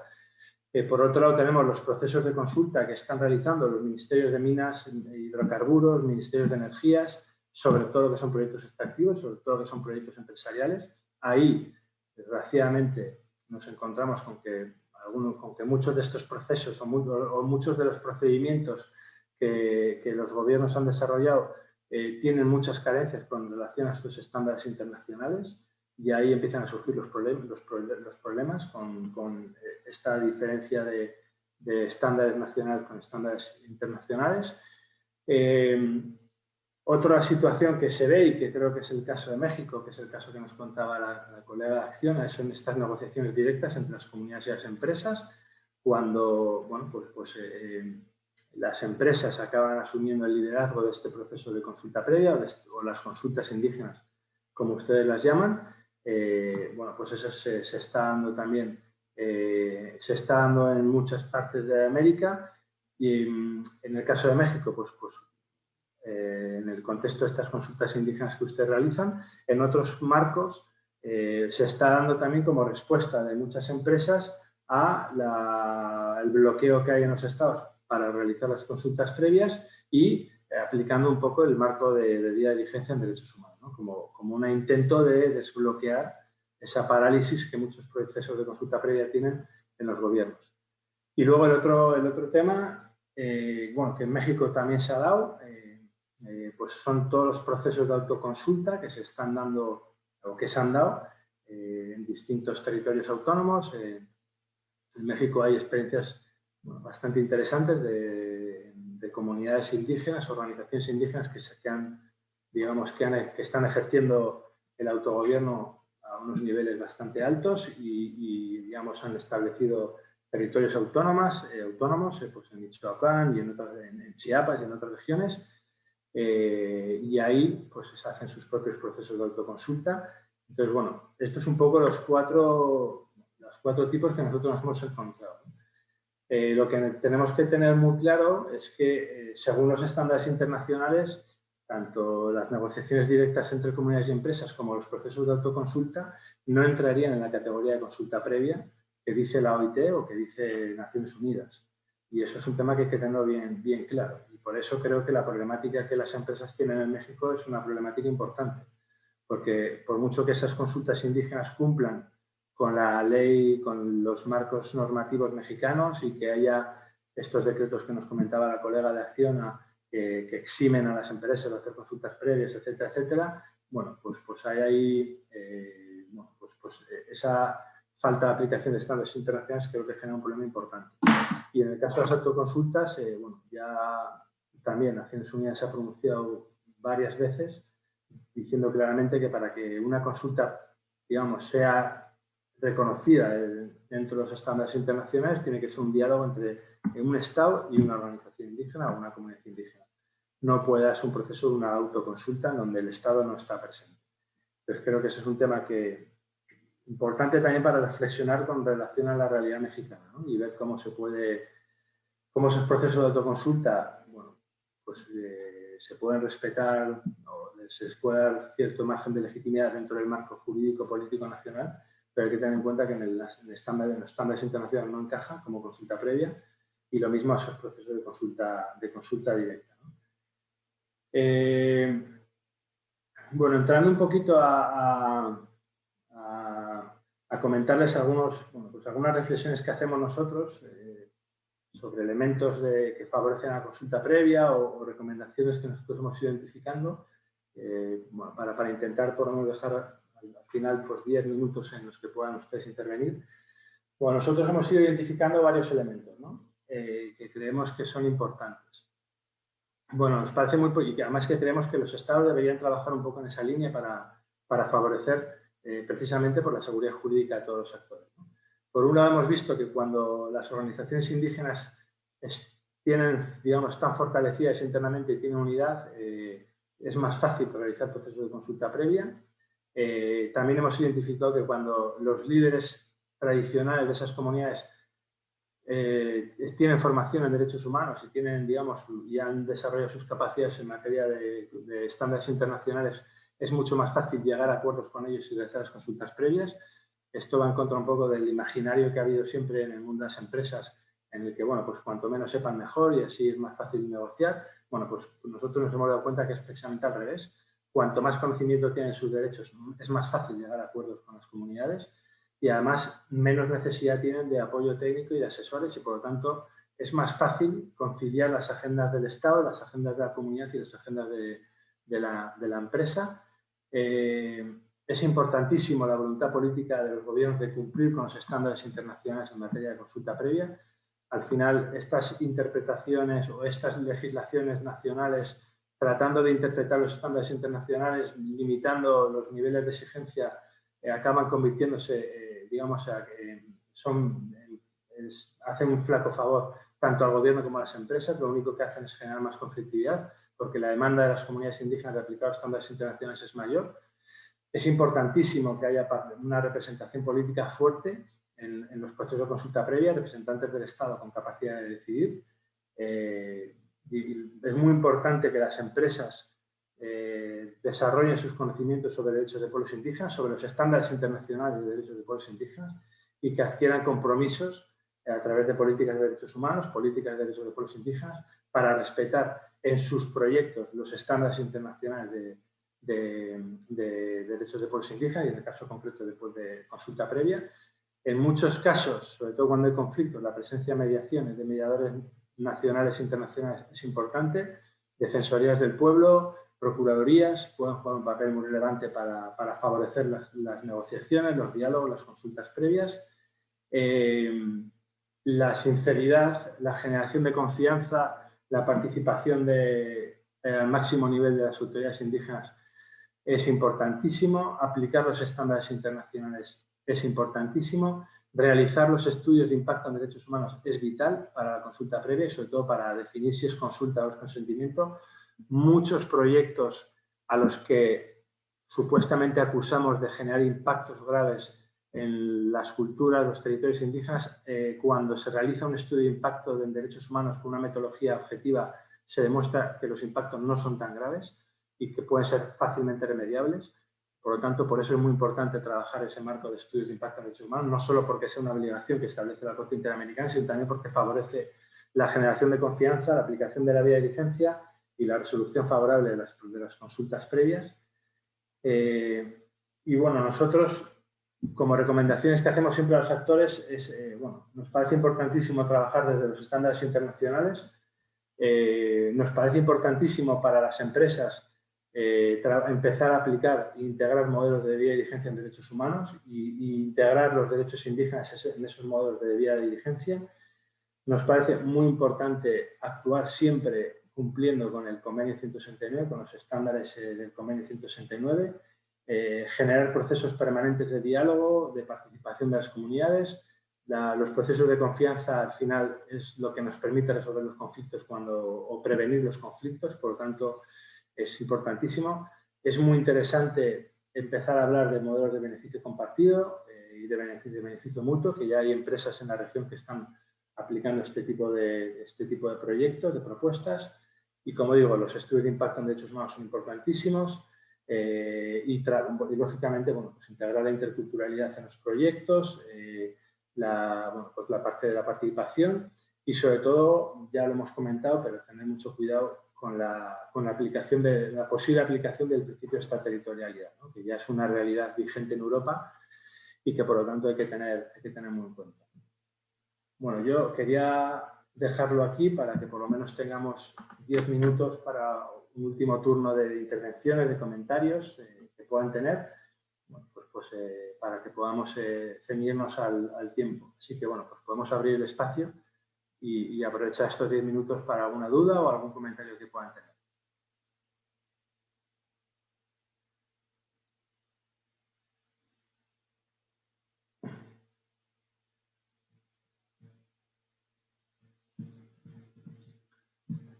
Bueno, veo que les he dejado que están todos convencidos y de acuerdo con todo lo que les he planteado.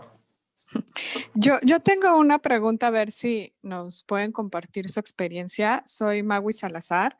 De las personas que han estado directamente involucradas en las consultas, entiendo que es una obligación del Ejecutivo, pero ¿cómo ha sido su interrelación y algunos consejos en dado caso que también se estén involucrando las autoridades estatales y municipales para la realización de este tipo de ejercicios? O sea, ¿cómo encajan las autoridades municipales, ¿no? Estás preguntando.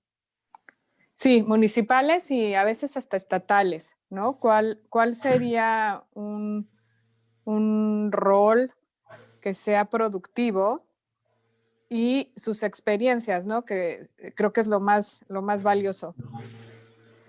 Bueno, a ver, al final las autoridades municipales, las autoridades estatales son representantes del Estado. O sea, eso como primer comentario. Por lo tanto, son actores que tienen que aplicar también los estándares internacionales y se someten al cumplimiento de los tratados internacionales, ¿no? Luego, evidentemente, cada país tiene también sus formas de articular pues digamos, el ejercicio de la autoridad en los distintos ámbitos, ¿no? Yo creo que pueden jugar un papel, deberían jugar un papel muy relevante como elementos de conciliación, como actores de conciliación, como actores de búsqueda de consensos. La experiencia que yo he tenido, desgraciadamente, con autoridades municipales no ha sido muy buena. Muchas veces las autoridades municipales tienen una postura contraria a las organizaciones indígenas y muchas veces lo que hacen es, bueno, digamos, generar más problemática que lo que resuelven. Y además se está dando una situación en muchos países de la región, yo creo que en México también está pasando, igual no de manera tan clara como en otros países, pero en muchos países se están superponiendo las autoridades municipales sobre las autoridades tradicionales indígenas. Y se está haciendo, desde mi punto de vista, y eso ya es una opinión muy personal, de una forma deliberada por parte de los estados para tratar de disminuir la autoridad de las autoridades tradicionales y dar mayor autoridad a las autoridades, digamos, locales, municipales, que se someten, digamos, a la lógica de los partidos políticos, etcétera, etcétera. Y eso lo que genera es todavía una mayor conflictividad entre estas autoridades municipales con las autoridades indígenas. Entonces, como te digo, nuestra experiencia no está siendo muy positiva.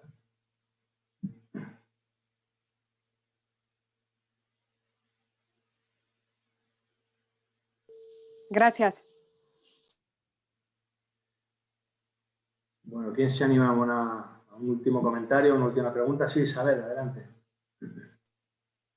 Sí, bueno, yo nada más bien sumaría, justo hablaba de la conflictividad ambiental, sobre todo en tema de consultas, y que quizás ahorita uno de los instrumentos más importantes que ya entró en vigor es el Acuerdo Escazú, en el que justo aborda todas estas como grandes gamas, ¿no? No solo como el acceso a justicia, sino el tema de consulta, el que estén informados.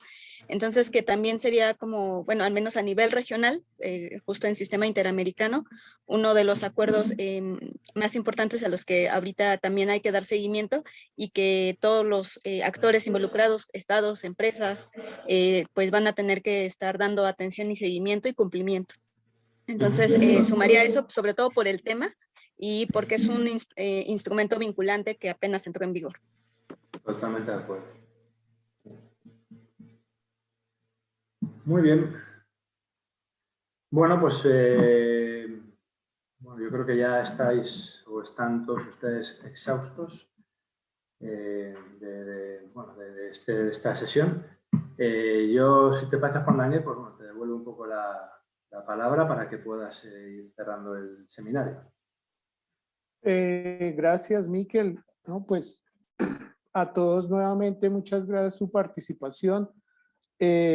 Muy activa, muy interesantes los diferentes puntos que hay. Preguntas siempre seguirá habiendo. Les decía al comienzo, estos espacios, no solo porque hacen parte de un proyecto muy importante que es consulta previa a gobernabilidad del sector privado, financiado por AECID y ejecutado por el Centro Regional, no solo para cumplir un propósito, sino que realmente el entendimiento y el conocimiento sobre el derecho a la consulta previa y el rol de cada uno de los actores al respecto cada vez va a ser más importante finalmente, no solo para la consecución y protección de esos derechos, sino para el desarrollo de los planes de los gobiernos y evidentemente para el desarrollo de los negocios de las empresas. Entonces, cada país tiene su particularidad en la forma de tener su legislación, de estar aplicando. Nadie tiene una fórmula mágica y completa y absoluta, pero sí es una realidad a la que tenemos que abordar ese derecho a la consulta previa, y es una buena aproximación a ese derecho el verlo no como la obligación de algunos, sino como ese instrumento para ese diálogo permanente que ustedes, que cada uno de los que están acá y los que han participado han mostrado que estamos en esa línea, diálogo intercultural, diálogo multisectorial, finalmente para no solo la salvaguarda de derechos, sino para avanzar en programas y planes de desarrollo, planes de negocio, con generación de beneficios compartidos y todos esos propósitos colectivos que cada vez son más claros para nuestra sociedad ante todos los riesgos globales que tenemos, pandemia, pobreza, discriminación, y tenemos que sacarlos todos adelante. Eso es lo mismo que nos plantean los Objetivos de Desarrollo Sostenible cuando nos hablan del ODS 17 de las alianzas y el 16 de la paz, prosperidad y fortalecimiento de la gobernanza de todos. Entonces, pues ya en este punto y hora y después de haber abordado los temas de la agenda y de esta conversación tan interesante, pues en nombre del Centro Regional del Sector Privado para los Objetivos de Desarrollo Sostenible de Naciones Unidas y en nombre de la Agencia Española de Cooperación Internacional para el Desarrollo, AECID, queremos agradecerles la participación. Esperamos que haya sido de utilidad. Aquí hay que seguir conversando sobre este tema, este derecho a la consulta que nos convoca a todos. A Miguel Ángel nuevamente, muchas gracias por la convocatoria a la OTC en México, y a todos acaben de tener un buen día, éxitos en sus actividades y nos veremos en próximos eventos. Muchas gracias.